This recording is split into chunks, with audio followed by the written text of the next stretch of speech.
জয় বাংলা, জয় বঙ্গবন্ধু। আজকের তো নতুন খবর না, এটাই হলো শ্রেষ্ঠ দল আওয়ামী লীগের।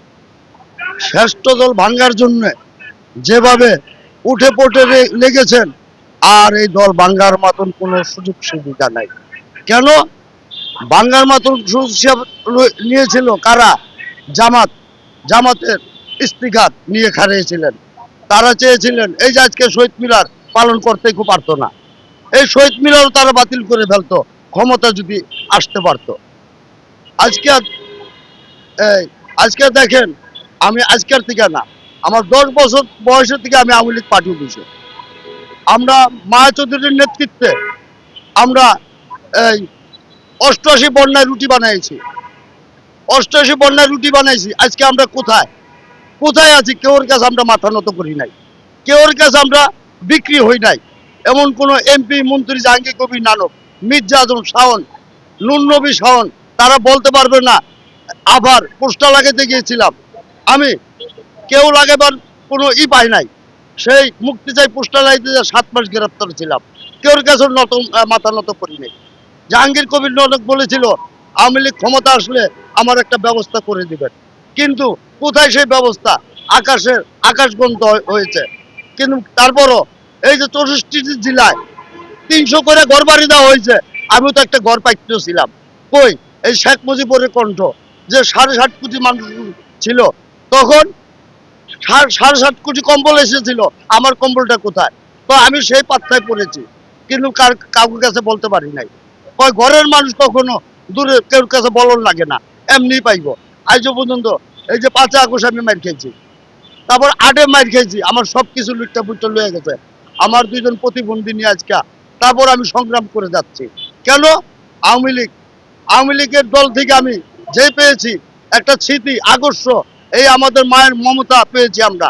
গরিব অসহায় রিক্সা চালক হতে ভ্যান চালক, রিক্সা চালক, ঠেলা গাড়ি, দিলমজুর, এবং কি নৌকা সে দিয়ে গেছে।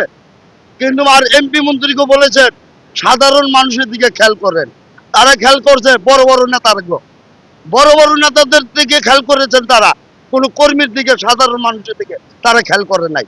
আজকে তাদের জন্য আজকে এই পরিবর্তন হয়েছে আমাদের বাংলাদেশে। আজকে কেন আমাদের মা মৌনী আমাদের দিকে আলাদা হয়ে গেছে, আমরা থাকতে পারছি না ঘরে। কেমনে থাকবো?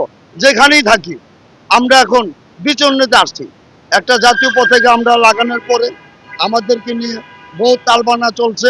আমরা তারেক রহমান আমাদেরকে আবেদন জানাইছে যে এটা পতাকা লাগাইছে, তারা তো কোনো শৃঙ্খলা করে নাই তাদেরকে জন্য। কিন্তু যারা আশেপাশে রয়েছেন তারা আমাদের পিছনে শত্রু হয়ে খাড়াইছেন, তারা কোথায়? তাদেরকে বাই করা হোক, তাদেরকে নির্ভয়ভাবে বাই করা হোক। আমাকে বাই করে কি করব? আমাকে বাড়ি আছে না, গাড়ি আছে না, মেল কারখানা আছে? আপনি তো পার্টি অফিসে ঘুমাইছেন দীর্ঘদিন, এই দল আপনি আমাকে বললেন যে আপনাকে কিছু দেয় নাই, কেন দেয় নাই? আসলে কি এই 15 বছর ক্ষমতায় ছিল বাংলাদেশ আওয়ামী লীগ, সেখানে তো আপনার একটা ঘর পাওয়ার উচিত ছিল। আপনি এখন যে যুদ্ধ করে যাচ্ছেন আওয়ামী লীগের জন্য, সরজমিনে আমরা যারা মিডিয়া কর্মী আছি তারা দেখতে পাচ্ছি আপনারা ভাইরাল হয়েছেন। এই কারণগুলো কি? আওয়ামী লীগের দোষ কোথায়? দোষ এইটাই, দুর্বলতা। যারা মনে করেন আওয়ামী লীগের লোকেকে বেশি অংশ কেউ সহযোগিতা করে নাই, যা করেছেন পয়সার লোভে এমপি মন্ত্রীরা, চেয়ারম্যানেরা। কিন্তু আওয়ামী লীগের লোক এখনো রোডে মাঝপথে জায়গায় জায়গায় ঘুমাইতে আছে, ময়লার টবের সামনে, তাদেরকে দেখা যায় না। কিন্তু আমরা যে পাই নাই, আমরা আবার পাইছি বহুত কিছু। আমার মা আমাদের যে নিঃশ্বাস দিয়েছেন, সেই নিঃশ্বাসে আমরা এখনো বেঁচে আছি। আপনার মাকে? আমাদের মা জনপ্রিয় শেখ হাসিনা।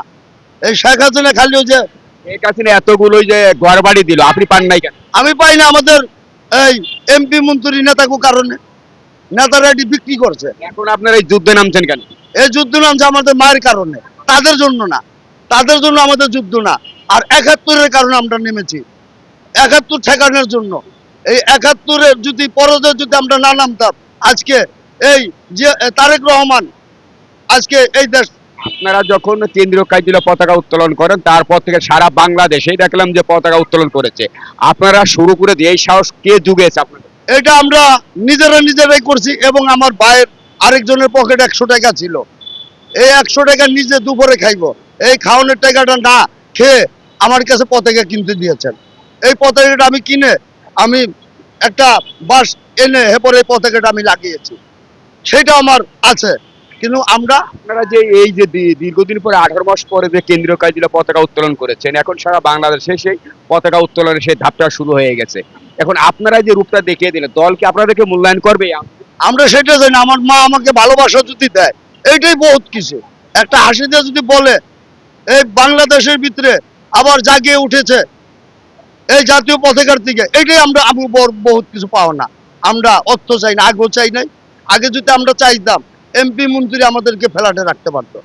জাহাঙ্গীর কবির নানকের মির্জা আজম ইসের আমি পোস্টার লাগাইতে গেছিলাম, তারা বলেছিল, আমাকে নিঃশ্বাস দিয়েছিল, তারপর আমরা তার কাছে আমরা নত হই নাই। ধন্যবাদ আপনাকে। জয় বাংলা, জয় বঙ্গবন্ধু।